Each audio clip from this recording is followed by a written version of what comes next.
Oh, we're live. Good morning, good evening, good afternoon to everyone joining us at this year's European Chatbot and Conversational AI Summit 2022. And welcome to the discussion and panel about the future of conversational AI for this year and the following. We've got a great range of people and speakers from all walks of life and companies and different geographic locations. So I'm sure you're going to get a lot of helpful information today. And before I sort of let everyone introduce themselves, just a bit of housekeeping, questions till the end if you can. And yeah, I hope you enjoy this session. So I'll pass it on. A little bit about myself. I'm Bryn. I'm the product lead at NIB Health Funds, a big health provider here in Australia. I'm actually currently located in Perth, and I work on a chatbot or conversational AI system called Nibby, who can chat to you, talk to you on the phone, and all sorts of great things that I've been working on for the past 2 years. But with that, I'll pass it on to Ali. Hello, my name is Ali. I'm a conversational designer at Woolies X, which is the digital arm of Woolworths, which is Australia's largest supermarket. I'm pretty sure it's global as well, Woolworths, but mainly it's a massive Australian company. So what I mostly do centers around conversational commerce. I work in a team of 20 where we try automate the customer experience end to end using voice and chatbots and create really great experiences like end-to-end refunds, ID verification via IVR, things that just really make the customer process really simple and efficient. So that's me. Great, thanks for that, Ali. I might pass over to Sridhar if you don't mind. Hi, my name is Sridhar. I am the CEO and co-founder of Senseforth.ai. We are an enterprise-grade conversational AI platform. We have automated nearly 1 billion plus queries using our virtual assistants. We help our enterprises, our clients, in customer acquisition, customer engagement, and customer support. And last but not the least, we've been ranked number 6 in Squad 2.0, which is Stanford University's machine reading comprehension leaderboard. Thank you. That's great. There's some awesome achievements there for you and the team. With that, I might pass over to Denise. Yes, hi everyone. Good day to everyone. I'm Denise and I work as a conversation designer at Salesforce. I work in the platform and I mainly focus on Sales Cloud and Revenue Cloud. Awesome. Thank you very much. That's cool. I'm sure there's going to be some great insight there from you, Denise. And last but not least, Gary. Yeah, hi everyone. My name is Gary Pretty. I'm a principal program manager at Microsoft, working on the Power Virtual Agents product that allows anybody to come and build conversational AI applications. And my specific focus is on the authoring within the application and how we can enable folks to build great experiences. Awesome. Thank you, Gary.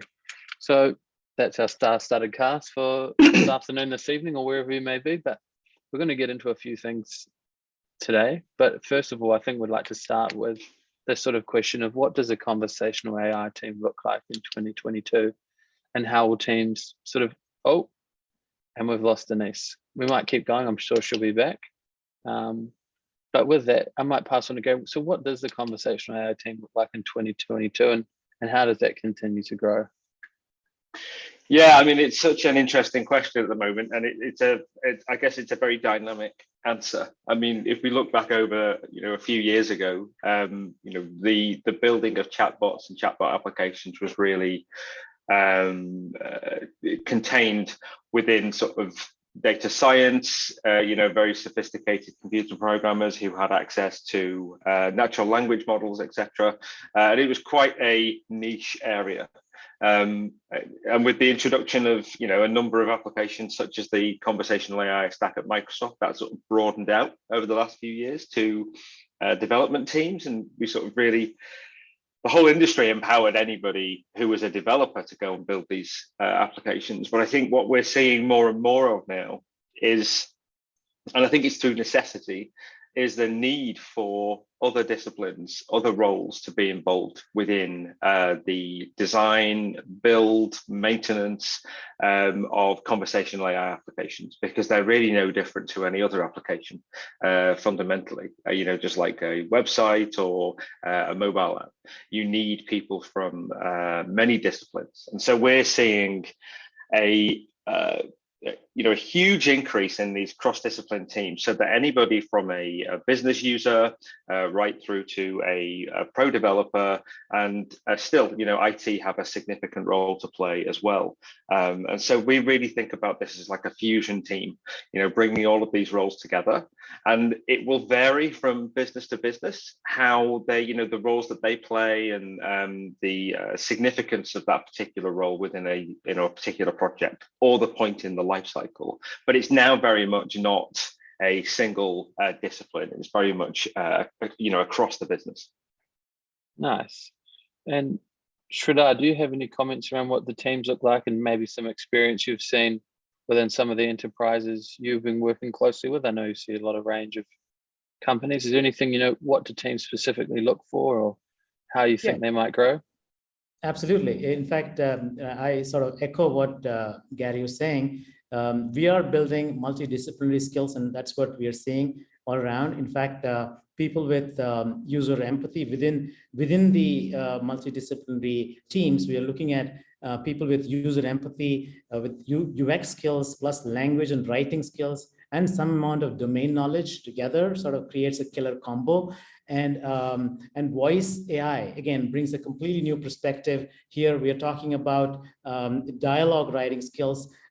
Here we are not talking about long form content or a short form content. We are clearly talking about a micro content, which is what we are seeing. And also another key thing that we are also seeing this year is personality design skills, which is very crucial and an emerging skill, because the designer needs to create a specific personality of the virtual assistant based on the target user profile, and even sometimes brand ethos of the organization. And these are the last but not the least, and people also make huge mistakes in terms of hiring, especially for testing. Conversational AI testing is not like the regular software testing. In fact, you need to have a completely different profile for conversational quality assurance. That's another emerging skill that we're seeing. Cool, that's great. I might pass over to you, Denise. Is there anything specifically in your role that you see is changing within the way teams are formed at Salesforce, or anything you've noticed at your time there? Like for us, we would like to call ourselves as full stack conversation designers. Like, what is a full stack conversation designer? We mainly, we don't just write dialogues. We also do workshops. We advocate for the craft, because if you think about it, conversation design is still a very new job. It's a new career. So even at Salesforce, we have to advocate for the craft. We facilitate workshops. We don't just write dialogues and build it. We basically are full stack designers. I'm not sure if you've heard that term before, but that's what we do. We write dialogues, we analyze intents, and we also try to write the dialogues in our own tool, which is the Einstein bot filter. That's great. That's really interesting to understand that concept of the full stack designer. I know you're also in that field. Ali, can you sort of echo that, or talk us a little bit more about how that process works at Woolies, or what that team build up is like for a designer? So for us, I think I really like that sentiment of the full stack designer, because conversational designers aren't just people who write scripts. Essentially have to think of everything when it comes, there's project management, there's personality design, as Sridhar was saying, how teams are briefed in, and also how we can communicate our problem solving in a way that's really simple and understandable from stakeholders and for developers. So I think, full stack designer is a great way to describe what we do, I guess. But I also think one of the things that I'm seeing in our team is more collaboration between developer and designer. We're using more interactive and rich prototyping and design tools like VoiceFlow. Shout out to the VoiceFlow team.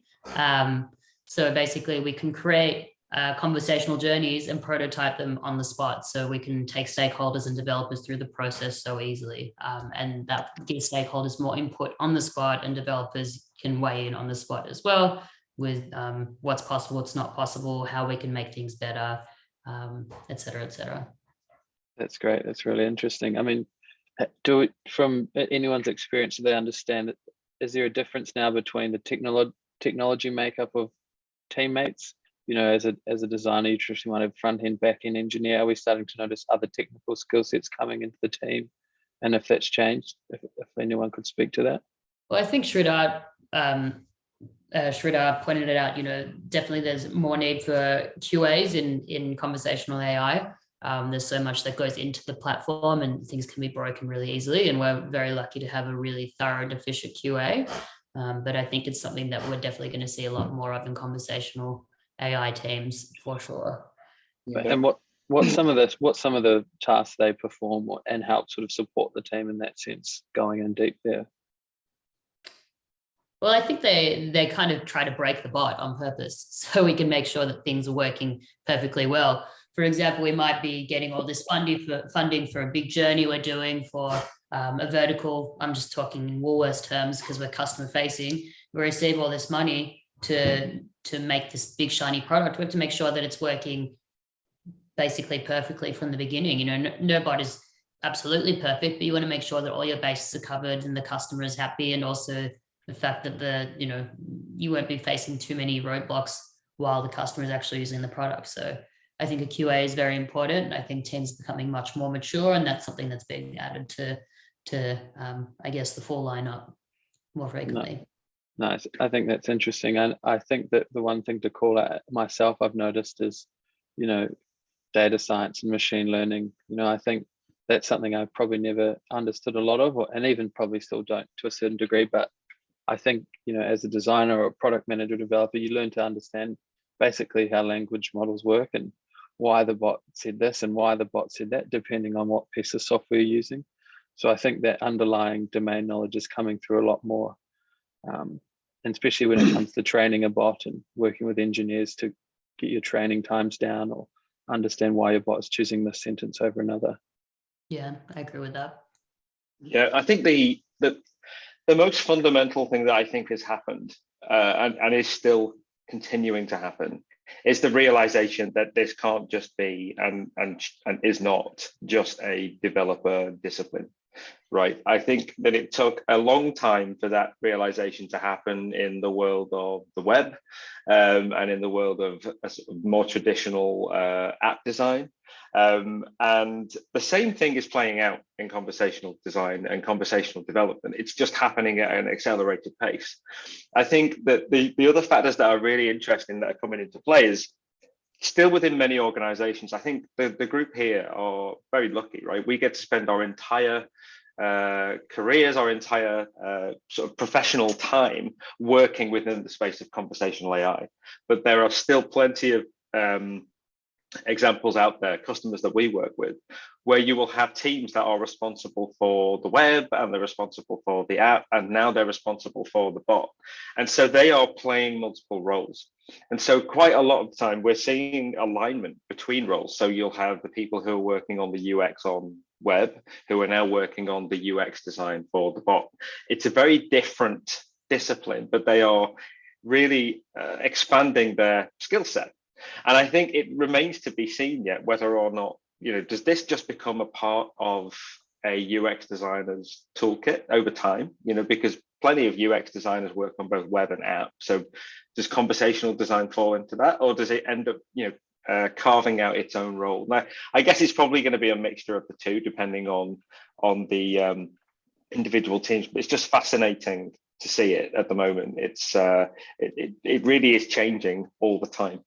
It's interesting you say that though, because I went to an event last week. It was about conversational enterprise software or something like that in Australia. And the guy who was leading the event, he said, I'm going to post, I've got a LinkedIn post with 40 amazing jobs in the industry. For anyone looking for work, check out this post. So out of interest, I just went to go have a look at the post, and there was not one conversational designer role on this 40 strong LinkedIn post. And I was like, some teams, I think it's still, where I think we're all really lucky. We work in really mature teams who understand the product and whatnot. But for new teams and for teams that are juggling, as you were saying, it's often quite developer focused, or bot trainers doing the role of the conversational designer, or product leads or developers. And you can tell straight away when teams are conversational designers. The proof is definitely in the pudding, for sure.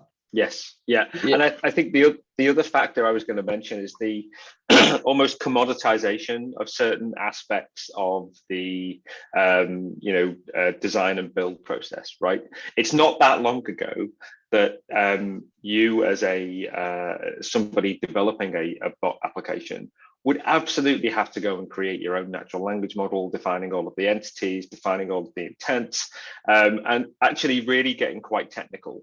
Whereas more and more now within the industry, you can still do that. And in many cases you need to, but more and more, we're seeing almost the sort of AI assisted development where you don't need that necessarily that sort of base level knowledge. You can really build on top of existing tools and existing models that are there. You don't really need to understand how entities work. You get a grasp for it over time, but actually I think the barrier to entry has just dropped dramatically for people. So I think as that happens, more and more people are entering the space, but it just makes it more confusing about who is going to work in the space, because it means anybody can.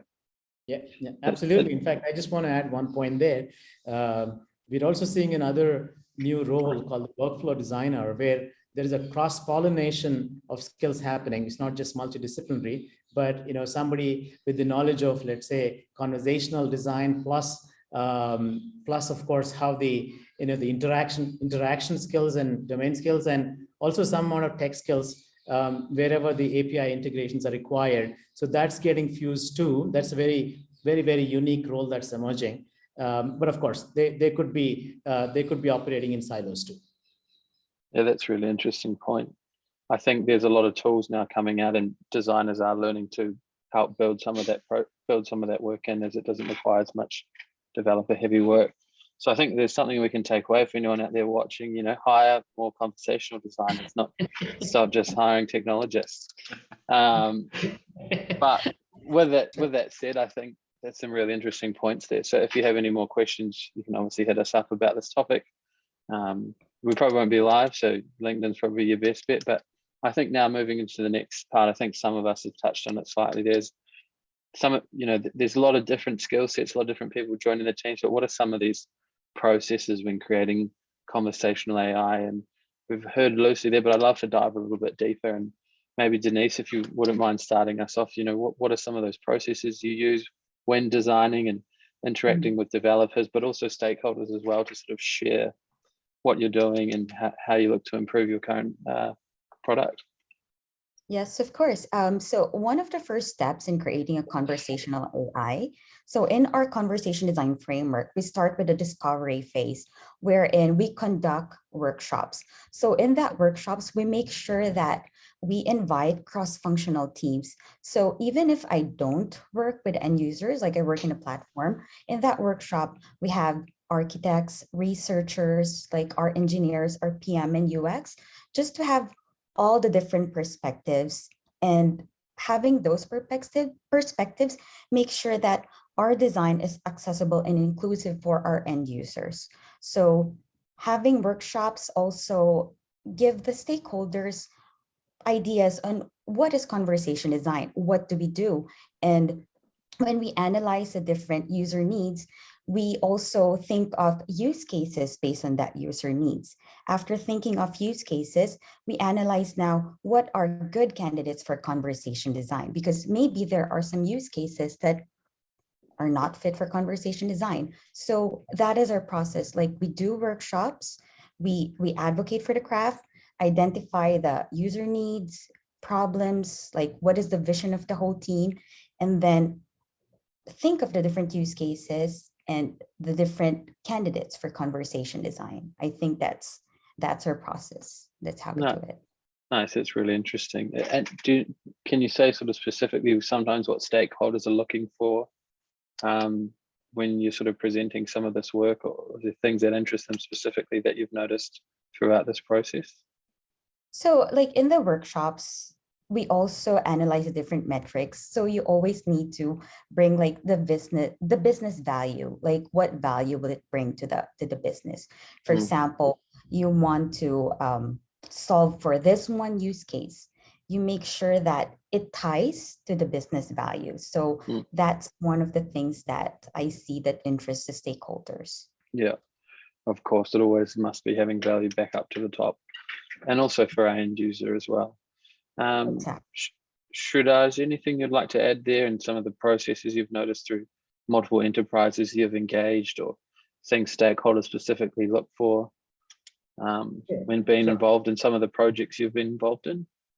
Sure. In fact, there are three specific things that I can highlight, especially when it comes to stakeholder engagement for conversational AI. The number one is there is a huge misconception that AI will learn everything and it'll learn by itself and it'll do magic for them. So that's a misconception that we need to sort of dispel early on and set the expectations straight. So that is one key thing that we do all the time. The second is some of the functions, especially in customer service and similar functions, they're sort of scared that the conversational AI is going to take away their job. So it is very, very important to sort of sensitize them that this is a technology that actually can augment the human skills and the human teams rather than really taking away the jobs, right? So and of course the kind of volumes that we are seeing, the enterprises are seeing,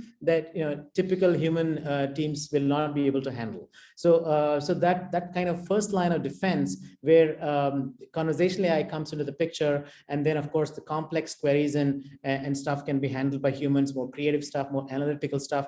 That kind of sensitization becomes very, very critical when we're engaging with the stakeholders. And the third thing, which is my favorite, is that unlike any other piece of software, conversational AI can evolve every day. So the whole idea of evolving the solution across its life cycle on a daily basis with supervised training, it makes it extremely unique. And that's where the power lies, and that's where it sort of sets to behave like magic.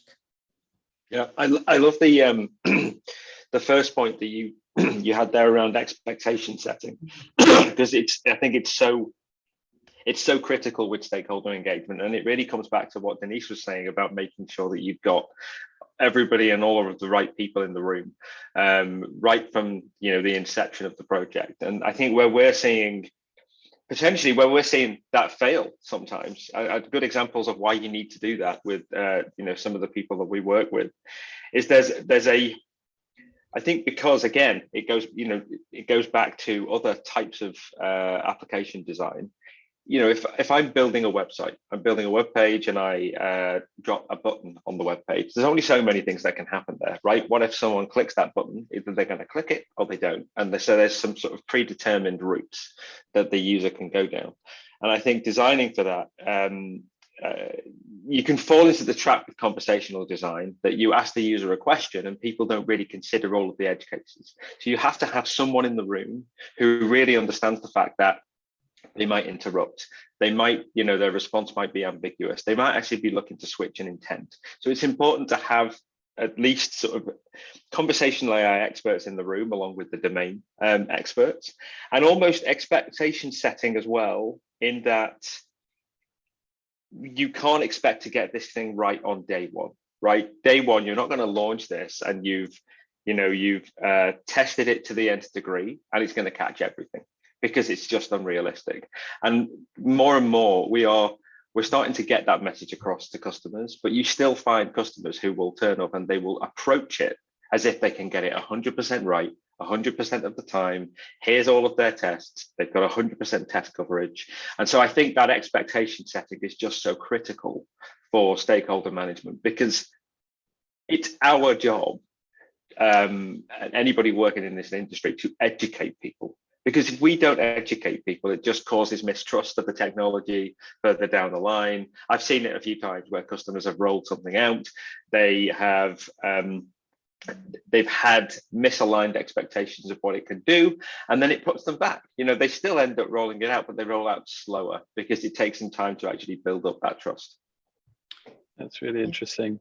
I might just quickly jump in there. The second one, I think you said, Sridhar, is about it's not here to take people's jobs, and I've worked in an enterprise where there's a lot of support staff that you work with, and their initial reaction is, yeah, it might take my job. I think fair enough, because the bot is answering some of those questions. But I found instead of having this like the bot versus you, I think it's been crucial to bring them in on that design process early on and identify some of the problems people are having.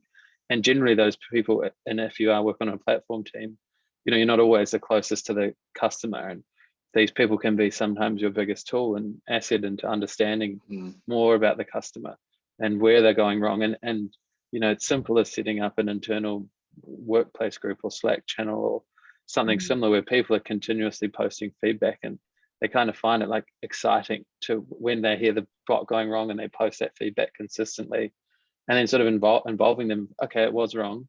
Where should we have sent them, or how could we have answered that question, and involve it. And then when that goes back into production, again, they see that conversation transferred to them, maybe or not, and then they start feeling engaged and really build a relationship with the bot in an interesting way. Yeah, it's a good point. Sorry, go on. I was going to say that, for us, it's been all about laying down those foundations with all the teams we work with, because we've been working with them already for a couple of years.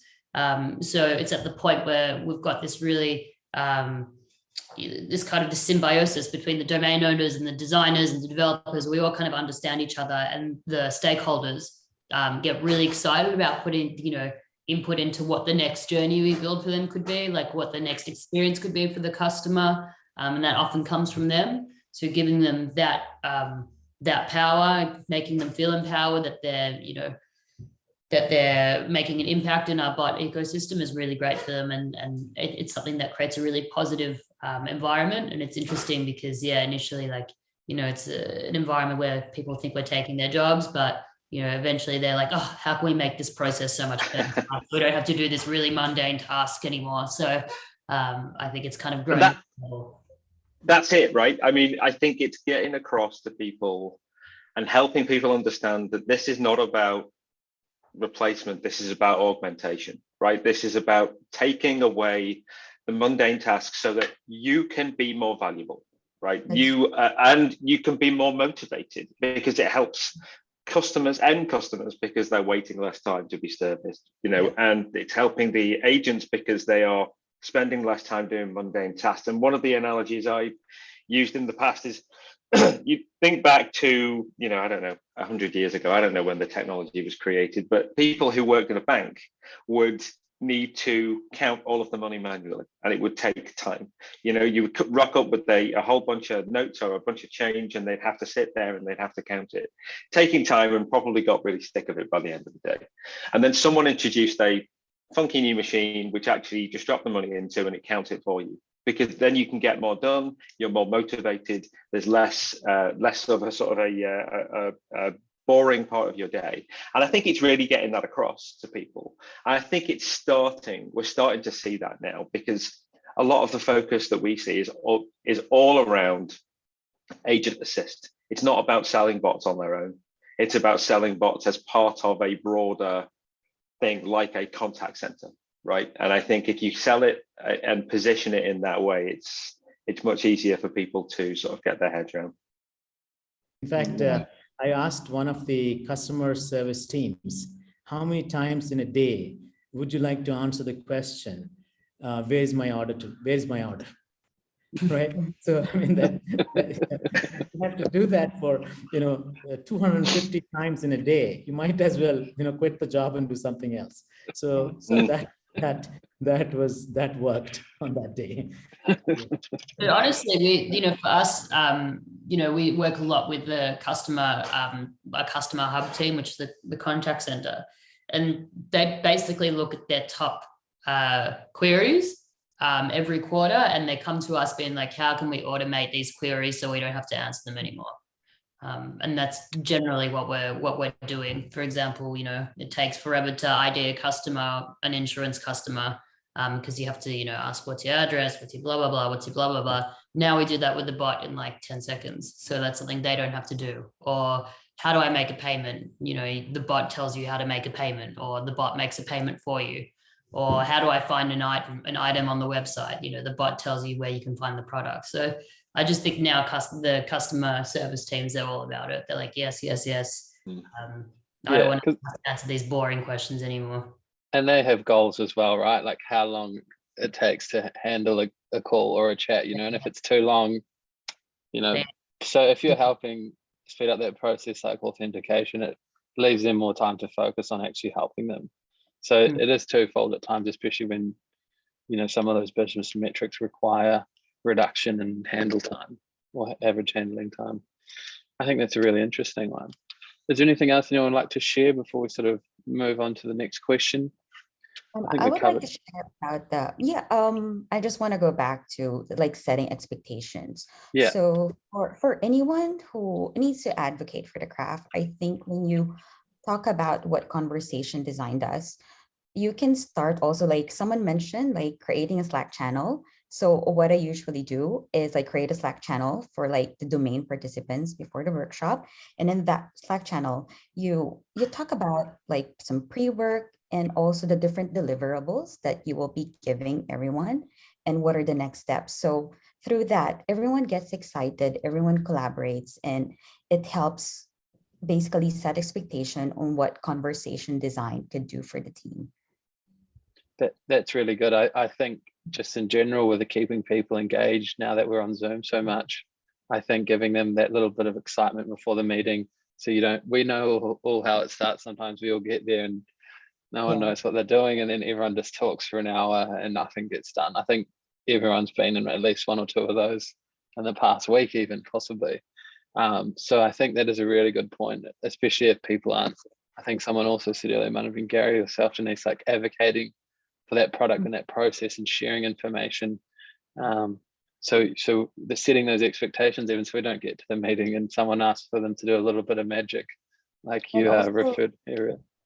Go on. And also like that Slack channel could also be like an avenue wherein you show what are the next steps, because after doing those workshops, like people need to know what's going to happen to the different things that we did there. So having that place could be very helpful for the stakeholders. And sometimes people don't always feel like they can ask certain questions if they don't know a lot of information about the specific domain or conversational AI. So it provides that channel afterwards for them to give feedback or ask any questions to follow up. I think that's a really good point, Denise. I'll just add another thing there quickly, sorry, as well. No, you go. So just to go back on what we were talking about before, how I was chatting about how the developer designer relationship is becoming much more of a collaborative one, using tools like interactive tools, design tools like voice flow. Sorry for the plug. Another one. Another one. No, Sponsored by. No.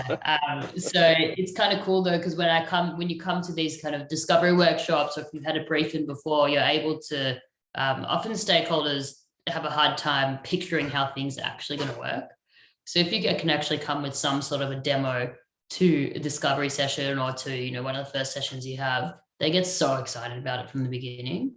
And that's what I really love about how the way these design platforms are moving from just the 2D flow chart to like beyond as well.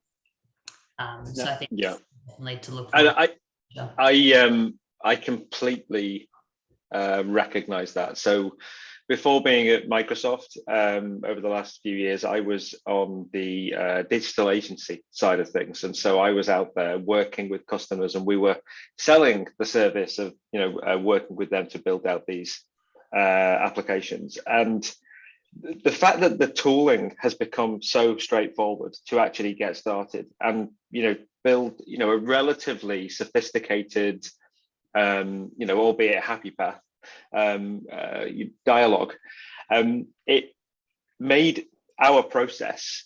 Before we went to see the customer, we'd do our research, we'd understand what are the key use cases, and we would build that demo. And the moment you walk in and you show them that demo, everybody suddenly gets the value, right?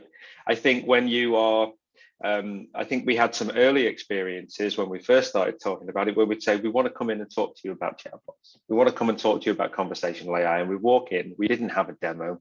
We'd start to talk about it. And the people on the other side of the table would have completely misaligned expectations about what we were talking about. And so I think it's so important to actually demonstrate the technology, at least a simple use case, so that everyone goes, okay, I get it. It's not Kit from Knight Rider that we're talking about, or it might be, I guess, right? If you're building for a car, I guess. So I think that alignment on what is the space, because it's still a very broad area, right? I mean, I think, there's different channels, there's different modalities, and I think aligning on that is super helpful, especially for people who are new to the space. Yeah, that's really interesting. I mean, I've even prototyped things up before where, record my own voice and then download a Amazon Poly voice and slice them up together in Final Cut or something and share it, on a slideshow or PowerPoint, but now we do have the luxury of some of these other tools and ways of engaging people. So it definitely does help. With that, good segue, voice. We're talking a little bit about voice here, but some people work more predominantly in chat, and I kind of want to know, for this year and potentially the next year, are we all in on voice or chat, or is it a hybrid of both? I know from where I've come from, it was very much messenger focused bots for a long time in sales and marketing, and utilizing some of those notifications and re-engaging tools. Now that people don't have to download another app, we can engage people directly through Messenger, through to contact center AI, where chat is a great platform for people who speak multiple languages, who don't feel confident over the phone, all the way through to people speaking on the phone, older demographics who don't want to use online tools, and so forth. So I would love to get an overview, and maybe we start with yourself, Ali. What is your team focusing on? Is it voice? Is it both? Are you doing it all at once? So I think voice is really what gets me and my team excited. We love the voice product. We're all about improving our IVRs. We experimented for a while with Google Assistant, so being able to add to cart via Google Assistant and getting that put into your online delivery. But I think chat still has its place. I think many companies outside of the realm are still getting used to chatbots and users, the laggards, as you would say, in the product lifecycle. So I still think chatbots are a way for people into the space and into the industry. So I think now that they can see what others are doing, it's about building the foundations. So eventually I think it will all just be voice. Chat still definitely has its place, but I think we focus much more on voice than chat. And why is that? I think the possibilities are endless. I think when you're chatting and you're typing or you're just against a screen, you're kind of limited on what you can do. With voice, that you can take the experience. We've done some experimentation with digital humans. There's phone bots. There's smart home devices. It's literally limitless. So I think chat can be quite limited, whereas voice, we're really just getting started in what we can do. Yeah, that's interesting. The different technology that it enables. That is a good point. I mean, Gary, is there anything you'd like to add there, or anything that you've been working on? Yeah, I mean, I think we're definitely seeing a what I would call an explosion in people who are looking at the voice modality. I think for a long time it was very text focused. I think to a large degree that had a lot to do with trust in the technology. Quite often, I think enterprises quite rightly see their voice channel, but it's their primary method of contact with their end customer. It's the high value contacts with their end customer over that contact center. And so I think there was a lot of reticence to actually automate or give up any of that. And I think that people were willing to sort of dip their toe in the water on, via Facebook Messenger, for example, a little bit earlier. But I think now that trust is building up and people are seeing success elsewhere and other businesses having success, I think that's really opening the door for people to move into the voice space. And I think a good example of that is an airline I fly a lot with started out with a Facebook Messenger enabled bot, relatively straightforward, and they did nothing with their contact center. You then called their contact center and they'd obviously decided that, hey, you know what, this is working quite well, so we'll try some simple deflection.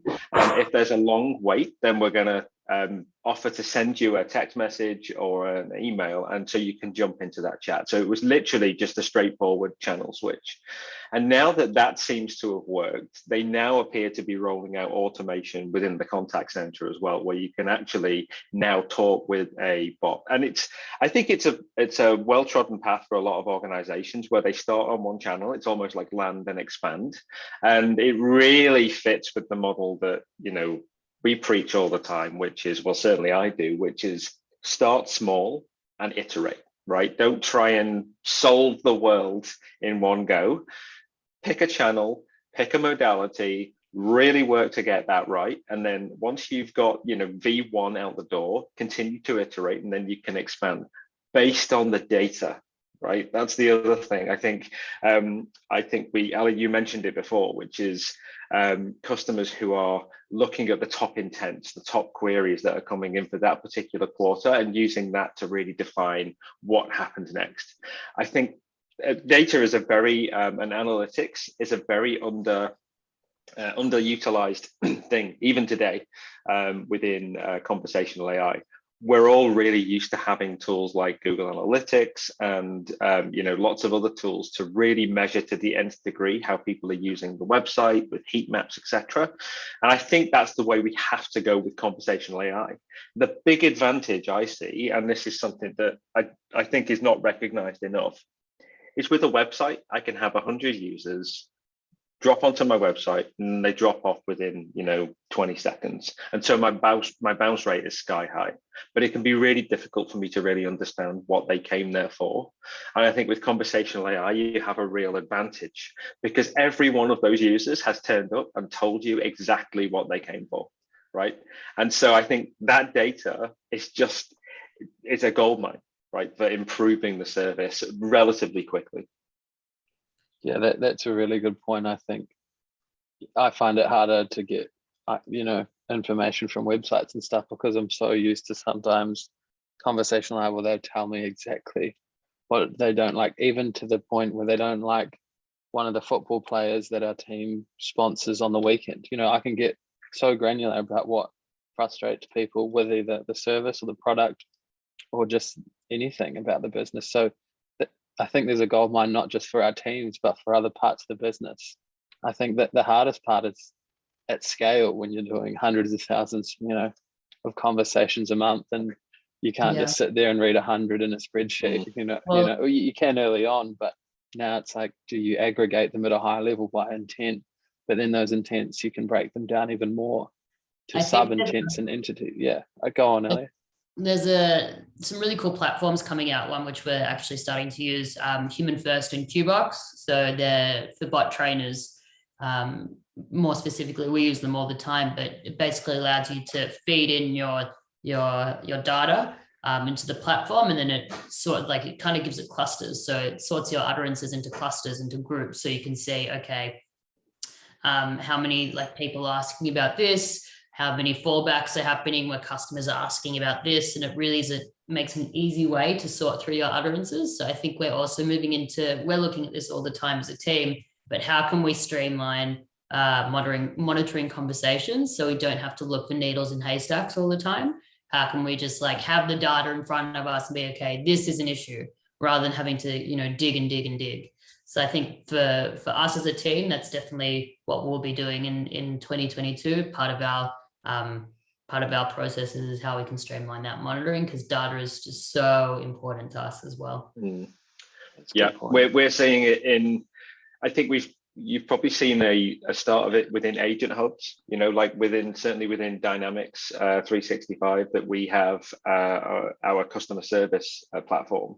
We help our agents by augmenting them with AI, right? So you can recognize the sentiment live, you can recognize what are the common keywords, what are the common themes. And I think that it's just a natural next step to take that and apply that to an automated workflow where I can see, maybe even live, okay, based on the conversations that are happening right now with the bot, what are the common themes, what are the common keywords, is there a particular spike in a particular topic, and taking all of the learnings that we've had over the last 5-10 years with helping agents within a contact center and applying that to a bot. And I think the only difference is that instead of the agent deciding, this is how I'm going to modify my behavior on this conversation based on this customer's sentiment or this customer's keywords. It's about somebody else behind the scenes, either manually making tweaks based on that data, or more likely, we actually have automated levers in the background that say, actually, we've seen a spike in, requests for this particular topic. I'm actually going to make some tweaks to the model automatically for you. And I think that's probably the next step on this journey. How does data, that's a really good point, Gary. I'm kind of curious, how does data help improve your process, Denise, and affect the design, post maybe it going into production? I really like what Gary said about trust. So like after you ship, you iterate. That's the only way wherein we could create like a good product wherein our users would trust. So one of our tools, the Einstein Bot Builder, I think, yeah, one of our tools, like after the user talks to the bot, it has like a back end wherein it has a dashboard wherein it shows like the different like percentage of like intent usage, and also it captures all the different dialogues per conversation. So that is a really helpful tool because you have like in the bot builder, like you build a conversation, and then in the back end you have a dashboard, and also all the different dialogues are in there. So I think for people who are building their conversational AI, like look for a platform wherein you can build a dialogue and also have that backend who could give you like data and the different dialogues that could help you iterate and improve your design. Yeah, that's really interesting. I think that's a good point. There's so many out there now, and some do provide some really rich level of insight into those conversations so you can iterate quickly. I mean, it's sort of the fastest way we can continue to improve. Sridhar, is there anything you sort of want to add to that conversation there, or anything you've noticed in your experience? Sure, a couple of things. One is, there are in most of the analytics that you see, there are usage type of analytics. How many people, how many conversations from which geographies, from which devices, and all that stuff. That is one part. The other part is the actionable insights. So then that is what we can actually bring out from a conversation, because you have the entire conversation with you. And you can talk about, you can figure out and say where there are certain actions that can be taken, where systemic change can happen later. So those kind of insights can be bubbled up through analytics, and that's what we're working on. That's one thing that is very, very critical. And secondly, from an emotion detection point of view, I think voice makes a lot of sense. Obviously, from a voice, detecting the emotion becomes a lot more easier than the textual input, because textual input could be devoid of emotion. Even though there are methods to do it, and of course it's a lot more complex. The voice, both voice data, voice AI, and of course emotion detection through voice, all that is a lot more complex. But these things actually going to coexist in any case, and in that sense, obviously, and of course, the voice is anyways a lot more powerful, and especially in some of the use cases that we are deploying. Where we're automating citizen services using voice AI in multiple languages, and that's where it becomes super powerful. And the barriers between technology and people can be broken down with voice AI.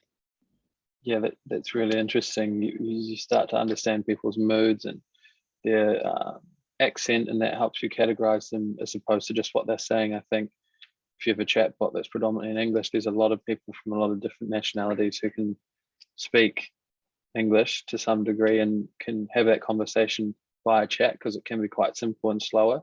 But when you hear that through voice, you definitely, everyone's speaking English but in their own version, and sometimes that can be quite difficult for a bot to understand. So that's a really interesting point. I think multilingual bots will be a trend as also for as well. For sure. Yeah, definitely. That's certainly something that we're seeing. And I wanted to just draw out one point as well, and this is slightly tangential, but it's based on what Sridhar was saying, which is we've got analytics based on the whole conversation. And I think looking probably slightly further ahead out from where we are now, we do a great job, I think, at recognizing a user's intent based on the last thing that they said. And I think that more and more what we're going to see is more and more contextual information based on that whole conversation, helping to really influence the design, right? If I have already mentioned a particular location earlier on in my conversation, then the bot's going to start to be aware, or we need to be aware within our design that, hey, they've mentioned a location already, so that later on, if they say, how do I get there, right? It may be in two separate parts of the conversation, and so joining them up is a really complicated thing to do. But I think as we move forward, we need to look at how can we even better emulate human to human interaction, and that's something that we would naturally do. We would naturally think back to earlier on in the conversation. Did they reference a location? Okay, I'm going to join the two dots, and we see it right now on the web. Again, going back to this analogy of we just need to accelerate towards this sort of the same endpoint. On the web, there are already platforms, like it or not, that track lots of different things about you, that understand all of the behaviors. What did you click? Which products did you look at? And they really influence how your experience evolves over the course of navigating through a particular website, or maybe even across channels. And I think we're just going to see the same thing happen. But I think we have to take baby steps, because again, it comes back to trust, which is if we try and automate the automation too quickly, too soon, then we break the trust of the end users and also the people who we're building them for. So it's a really interesting space, and I think there's a path through there, but it's quite a delicate one. I just want to add up to what you said about, for example, like you already have that data, that context of, okay, like I already gave the location. And then like after some time, like the user asked, like, how do I get there? So in linguistics, we have this concept wherein you call it grounding in conversation, wherein like after some time, someone asked about, okay, how do I get there? You don't remember the exact conversation, but you find ways on how you get to that concept. So how do I get there? Maybe the bot forgot already because it's been like an hour. So the bot could say, where was that again? Instead of saying, I'm sorry, I didn't get that. So like adding linguistic concepts could also build trust in building conversations. That's really cool. Fascinating. Yeah. It's interesting. James Giancola, who's the conversational AI lead at Google, he came to speak with us, and he was saying how conversations should be designed in a way where you should put two people in a room, and you should be talking with their backs facing to it, like towards each other, and you should be talking, but like, emulating the exact conversation you'd be having and putting that into a design. And that's linguistically how conversation design should be, which I found very interesting. Yeah, it's fascinating, like adding like linguistic concepts also when you're talking to stakeholders. I remember I was once asked like by a stakeholder, okay, like, what, but will the bot understand me? Like after I talked to it again, after like 3 hours. So I asked the person like, well, in a normal conversation after 3 hours, and then you say something, I don't get it. I will find ways as a human, like to get back to that conversation and then get that concept that you were trying to tell me. So that's also how we will design conversations. Yeah. And we're not like, I'm sorry, I didn't get that, because, Yeah, I think things like, we call it a mid-confidence flow, which is something we're implementing, is if the utterance is matched, it's not matched with a high confidence, but it's not matched with a low confidence. It's somewhere between the 0.3 to 0.6 mark. We say, just to confirm, you're asking about returning an item, right? So we get them that affirmation, so we can continue on with the journey rather than taking a shot in the dark, being like, oh, sorry, I don't know what you're talking about. So I think it's that reaffirmation, that linguistic concept that's really interesting. And if you use Rasa here, Rasa plug, it'll show you maybe the top 3 that you're unsure about and surface that dynamically to the customer if it's confused. WhatsApp does that as well. Does it? Yeah, I think so. And Power Virtual Agents too. That's an interesting point though before, Denise, about you weren't going to remember even as a human 3 hours ago. I think personalization is a word that's used far too much at a corporate level for the sake of it. And I find sometimes having those conversations on a Google Doc or whatever it may be, and just typing back and forth to someone at work can really help break down and see how that would naturally flow, or even just talking to them like we are now. Yeah. It depends on the channel as well. I think that the expectations change from channel to channel, right? If I call a bot, when I hang up, I'm pretty much expecting that the next time I call, I'm going to get a brand new state, brand new context. I'm calling again. It's just like I'm speaking to a different agent. Whereas if I'm on something like Facebook Messenger, where I am known to the bot, I am, and it's persisted, I can see the previous context, I can see the previous conversation. It is effectively an endless conversation. Then my expectations are completely different. I would expect that if the bot asks me a question and I go, oh, I don't know that, but I'm going to go away, I'm going to find the answer, I'm going to come back and I'm going to answer you, the next day, I'm going to expect it to pick up from where it left off. And so I think that modifying your design, your conversation design, depending on the channel is crucial, because we have to remember that people are interacting with these channels, even over text, in very different ways, and their expectations might change. There might be nuance there, but it's important nuance. That's why authentication is so good. If you can do it, it's definitely hard. Yeah.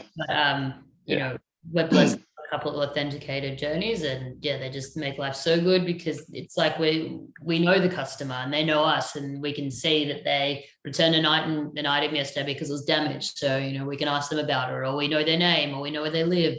Not in the creepy. Yes.